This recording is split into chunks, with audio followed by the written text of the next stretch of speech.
All right, my friends, we're back and we're studying medieval apologetics in this third course. So it's going to be a great time. We're going to see now the differences and the adjustments that apologists are making in response to the issues that they are facing. And what we're going to see is that the apologetics of this time is different from the apologetics of the early apologists because the questions are uniquely different.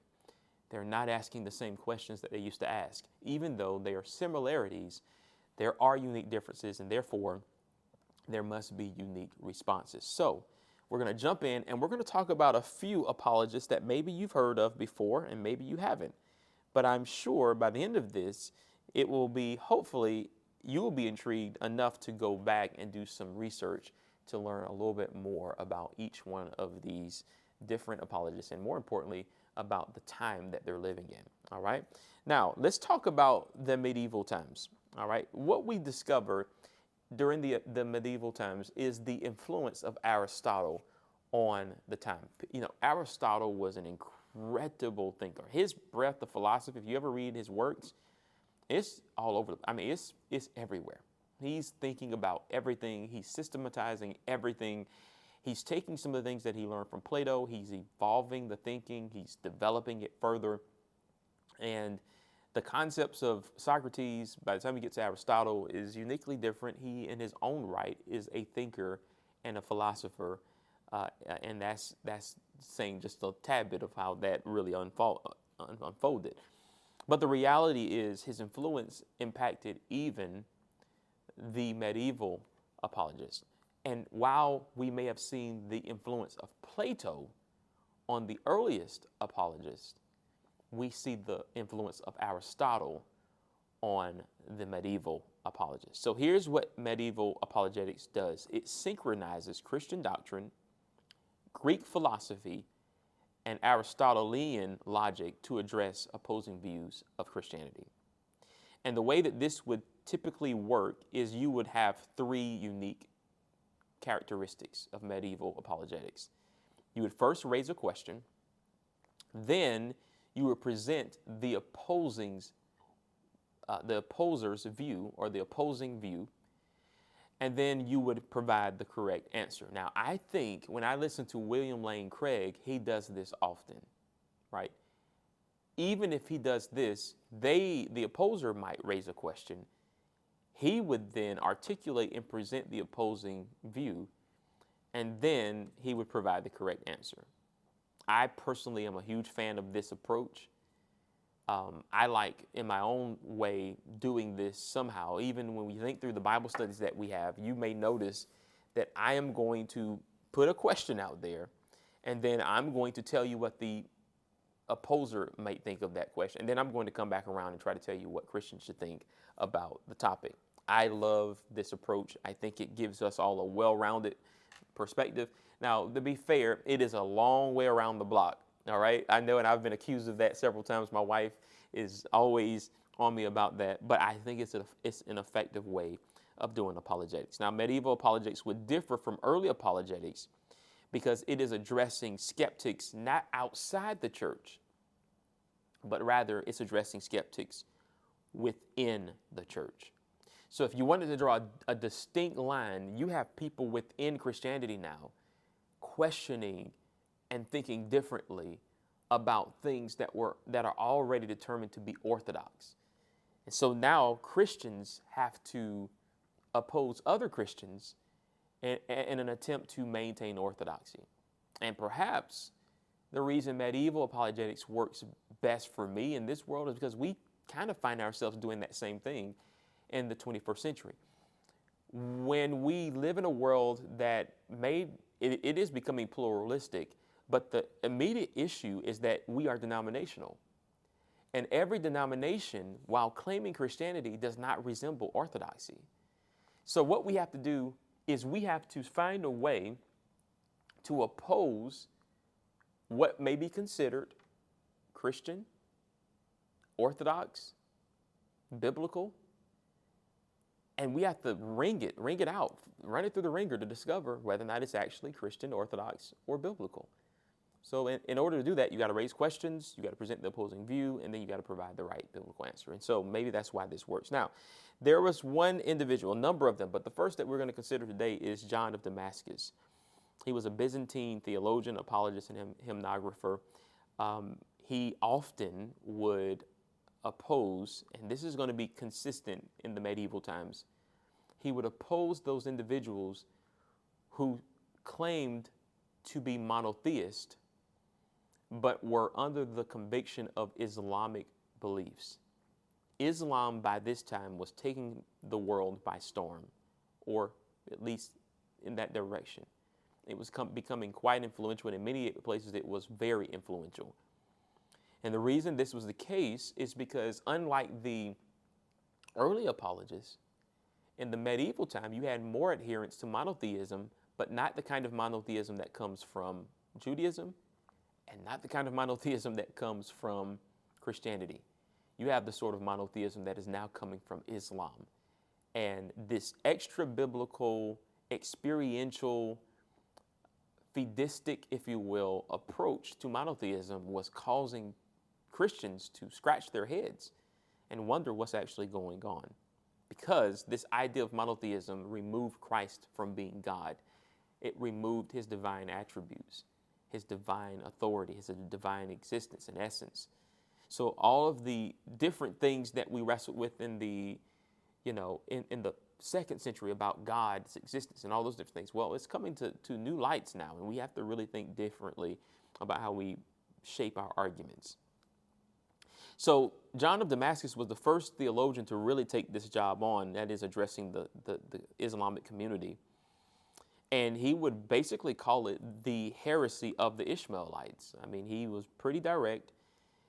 He would write to protect Christians from adopting Islamic beliefs, because you can imagine whenever a monotheistic Christian heard the monotheistic ideas of Islam, which, by the way, would have had cultural impact depending on where you are, then what would prevent you from saying, shoot, let me just go over here and let me be a Islamic. Let me be Islamic. Let me be a follower and adherent of Islam, because it fits my cultural dynamic in a way that respects monotheism and denounces Roman polytheism and Greek polytheism. So he would write and criticize Muhammad as being a false prophet and antichrist. So you see Islamic apologetics find its root in John of Damascus. And even today, as you look in the Eastern Orthodox Church, he is very influential in that community. But then you also had Timothy of Baghdad, who lived as a bishop of the church in the East, in East Baghdad. And he also lived under, accordingly, Muslim rule, and would often engage in apologetics and dialogue against that community. In response to the things Muslims were saying, he would often defend the Trinity. He would defend the idea that Jesus is God, and he would refute the role and the status of Muhammad, who was coming across as a prophet of that time, a prophet to a particular people, and the finality of revelation against Jesus Christ, who was in Christian communities claiming to be that very thing. The reason I find Timothy's arguments to be very helpful is because we have modern prophets who have risen in our own time. Well, Charles Russell, you have Joseph Smith, you have, in our own day today, you have these leaders of the Black Hebrew Israelites. You have, even within supposed Christian communities, you have prophets and apostles who are being referred to as apostles of today, the apostles of our day. I was recently listening to a program of a very well-known apostle. In fact, you all know him. His name is Apostle Geno Jennings. And I'm listening to the reference that is being given to him. And one of the ways in which he's referred to is the apostle to us today, almost making him equal to Paul, Peter. In many instances, as he's referred to such, he is considered to be equal to Paul, Peter, and some of the others. Now, while I may not have heard him say that, There are individuals who in his presence are saying this, which for all intents and purposes is just as good as him saying it himself. So we have to be careful when we say these kinds of things, because these are the sort of things that apologists in the 3rd, 4th, 5th, 10th century argued against, because they understood the danger of accrediting to human beings outside of the apostles and Jesus Christ himself the status and the position of the prophet, apostle, and other terms that are appointed by Jesus, okay, or referring to Jesus. So we want to be careful of that. And when we find those kind of things happening, part of the Christian responsibility, if you're going to be orthodox, is to find an apology against those things, to defend the truth against those kind of arguments or sentiments. So when we talk about Timothy's style, even against, Islamic beliefs, he was very peaceful. He engaged in very respectful dialogue, respecting 1 Peter 3:15, respecting the examples given to us in Acts, respecting the admonition of Paul to Timothy. He engaged in those kinds of things, and he would avoid direct attacks, and he would defend Christianity without compromising the core beliefs, okay? Now, his methods were included using analogies, philosophical reasoning to explain complex doctrines. So if you can think about, the earliest apologists would probably lean very heavily on style, rhetoric, protocol. Well, these individuals took, even though they borrowed from the ideology, they took a few liberties that were less restrictive. Now, the reason he was so influential is he was trained in theology, philosophy, and he spoke a variety of languages, which aided him in being able to engage in intellectual Muslims of the day. All right, so you can see how huge his contribution is to the world of Christian apologetics. Okay. Now, let's talk about Asylum of Canterbury. All right, so he was a Benedictine monk, should we say. He was also Archbishop of Canterbury, and he was a theologian and he was a philosopher. Now, he would use apologetics to argue the existence of God from an ontological perspective. Now, the ontological idea of God or expression of God seeks to focus on his essence, state his essence of being, okay? And we understand this when we talk about the ontological argument of God and understanding the Trinity as we know it. That's a huge component of understanding the Trinity, by which we can say that God is one God in three persons, okay? Or one God and three persons, okay? So when we think about this, we can say that he is one God ontologically, but he is three persons economically, you see? So when you think about Asylum of Canterbury, you have a huge and a major contribution here when you talk about the ontological argument that he's using. His idea was that God is the greatest conceivable being, or than that which nothing greater can be imagined. Okay, so if you can think about it, you just think, I'm sitting here thinking like, man, it took me a minute to even register that, even knowing it. All right, so let's think about it again. He's the greatest conceivable being, we get that. But he is the one than which nothing greater can be imagined. It's just a crazy way to say that he's the greatest, okay? And that your mind cannot even imagine beyond his greatness. You get what I'm saying? That's what he is trying to point home.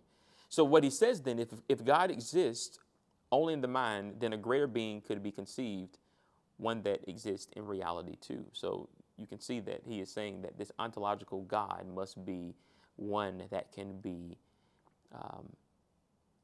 that can exist in reality, not just in the mind, okay? So his argument, major argument ontologically, was that God is he whom or that which exists in reality. He's not just something we can think, which would have been good enough for the Greek philosophers, and surely would have been good enough for an Aristotelian philosopher to say that God then is just that which is comprehended or even thought about in the mind. No, he says that is not good enough. God, if he is such, must be present in reality. It's a big idea. It's a pretty big idea, which is why we can get to Jesus, okay? So he was so impactful. I mean, you talk about Descartes, Spinoza, you talk about all the greats. They get their influence from Aslan.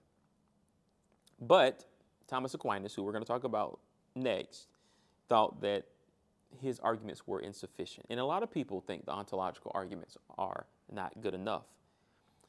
And so when we think about Aslam, as I say it, of Canterbury and Thomas Aquinas, Aslam would refer to an ontological argument, whereas Thomas Aquinas would refer to an experiential argument.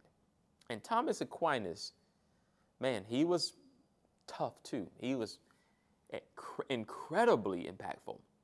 He was a Domitian friar, theologian, philosopher, and quite frankly, he's deemed as one of the greatest medieval thinkers of all time, one of the most influential of all time.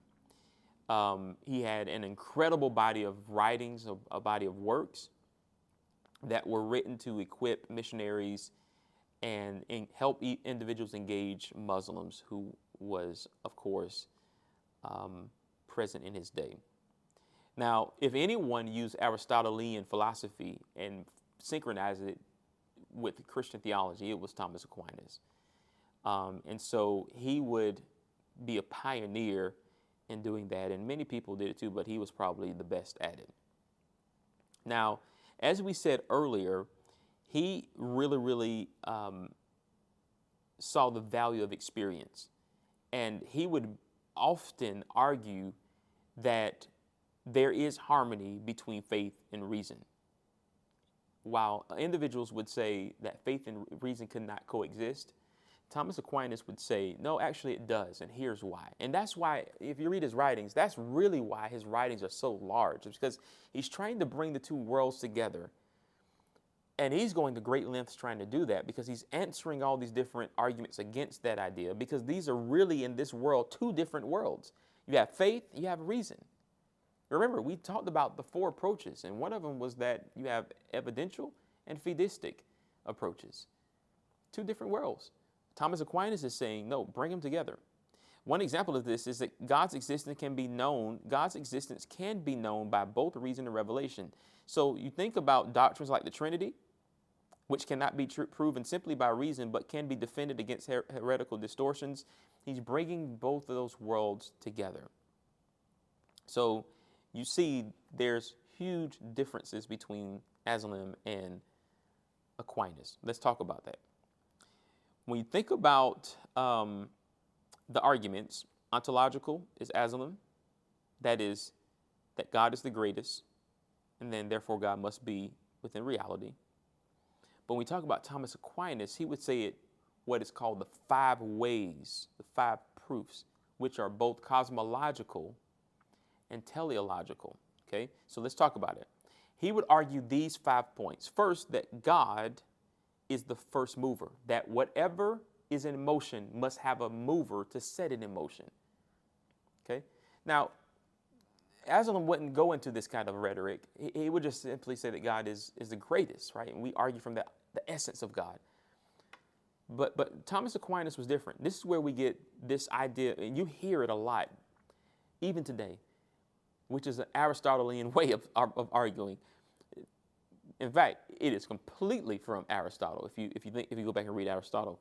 But he referred to God as the first mover, that anything in motion must be set in motion by a mover. He is the first cause, which means anything that is caused must be put into causation by a first cause. He is the contingency, meaning that he is the necessary being, that anything that is doing anything or that is active must be contingent on that necessary being. He would call God the most perfect being. That means he is indeed the perfect, the one that is the epitome of perfection. Anything that is perfect must have its origin in that most perfect being. But then he is, teleologically, he is the designer. When you look at creation and you look out there and you see the formats by which things operate, the organization by which things are organized, there must be some designer outside of those things that brought those things into organization, into function. So he is the designer. So you have a first mover, first cause, necessary being, most perfect being, and he's the designer. These are all empirical observations. You wouldn't be able to argue these things if you didn't have things to look at, you see? Whereas if you look at Aslan of Canterbury, what he is saying is, I don't need to see anything. All I see is God. He is the one. His essence alone proves that he exists. So you see that these reasonings, this empirical observation, which leads to an experience with God, is reason for God, okay? So the 5 ways are often really, really widely discussed. It is critical in Catholicism, Roman Catholicism, and for that reason, Thomas Aquinas is one of the heroes of Roman Catholic theology. So, 2 different arguments, 2 different approaches. Aslan has a more of a reason-only approach. Thomas Aquinas has a reason plus experience, that is Aristotelian method, and this all points us to God. Now, this is medieval apologetics in a nutshell. I mean, this is the world that you're living. You have these 2 different approaches. And I'm going to be honest with you, it leads you down a rabbit trail, okay? When you think about the way these kinds of arguments go, you can ask a lot of questions, talk in a lot of circles, but you got to try to find your way to some sort of conclusion. And this is why there's such a breadth of writing from this period and from these writers, all right? But it's useful, it's good, it's interesting. One of the people that I think would fit great in this world in which we're reading about, the medieval times, is Jordan Peterson. Jordan Peterson, if you read any of his books, is circular conversation, just tons of rabbit trails. And this is mostly because it's psychological as well as philosophical. But my point is, there's still an opportunity to share Jesus, prove the existence of God. And for that reason, if no other reason, it's good for us to indulge in this sort of thinking. Now, here's the difference between early apologetics and medieval apologetics. Here's what the difference is. It demonstrates that there's an advantage of using a method that is appropriate to the skeptic's concern. So one might favor earliest apologists or early apologetics theories and practices and approaches. But here's what we find when we look at the broad scope between early apologists and medieval apologists. The reason that there are differences is because there's a different concern from the skeptic.